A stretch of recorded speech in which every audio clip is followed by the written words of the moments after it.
कुकटपल्ली हल्के की नुमाइंदगी करने वाले बीआरएस के रुकन असेंबली एम कृष्णा राव ने इल्जाम आयद किया कि कुकटपल्ली हल्के में 550 इस्तीफादा कुनिंदगान को कल्याण लक्ष्मी और शादी मुबारक चेक्स की तकसीम गुज़िश्ता एक माह से रोक दी गई है। रुकन असेंबली एम कृष्णा राव ने अपनी जारी करदा एक वीडियो में कहा कि अहदेदारों की जानिब से एक माह से ये कहा जा रहा है कि वो रियासती वजीर के हाथों मुस्तहकीन में चेक्स तकसीम करेंगे। उन्होंने कहा कि कल्याण लक्ष्मी और शादी मुबारक के चेक्स रुकन असेंबली के हाथों तकसीम करने का रिवाज है, लेकिन अहदेदारों का कहना है कि ये तब ही मुस्तहकीन में तकसीम किए जाएंगे जब वजीर आएंगे।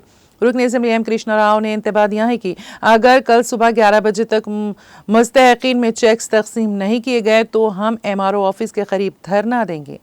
చెక్కులు వచ్చి మండల ఆఫీస్లో బాలనార్ మండల్లో కుకట్పల్లి మండల్లో పెట్టుకొని కూర్చున్నారు. నేను ఆర్డీఓ గారిని రిక్వెస్ట్ చేశాను, కలెక్టర్ గారిని రిక్వెస్ట్ చేశాను, ఎంఆర్ఓని రిక్వెస్ట్ చేశాను. మీరు నిరుపేదలు, వాళ్ళు ఎన్నో అవసరాలు ఉంటాయి, వాళ్ళ కష్టాలు ఉంటాయి, ఇచ్చేయండి తొందరగా.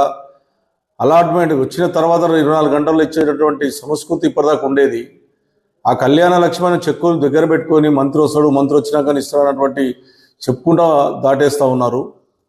ఇది ఎమ్మెల్యే గారు మీ చేతుల మీదుగానే కళ్యాణ లక్ష్మి షాద్ ముబారక్ అనేది గతంలో ఉంది, ఇప్పుడు ఉండాలి. ఎందుకంటే ఎమ్మెల్యే గారు సిగ్నేచర్ పెడితేనే శాంక్షన్ ఇస్తారు మీరు. అటువంటిది ఇలా మీరు ఎంత దుర్మార్గంగా నిరుపేదలకు ₹1,00,000 కళ్యాణ లక్ష్మి చెక్కులు వచ్చి ఉంటే కూడా ఇవ్వలేనటువంటి పరిస్థితులు మీరు ఉన్నారంటే నిరుపేదలు ఏ రకంగా పుట్టగొట్టుకుంటున్నారు అనేది ఇదే నిదర్శనం.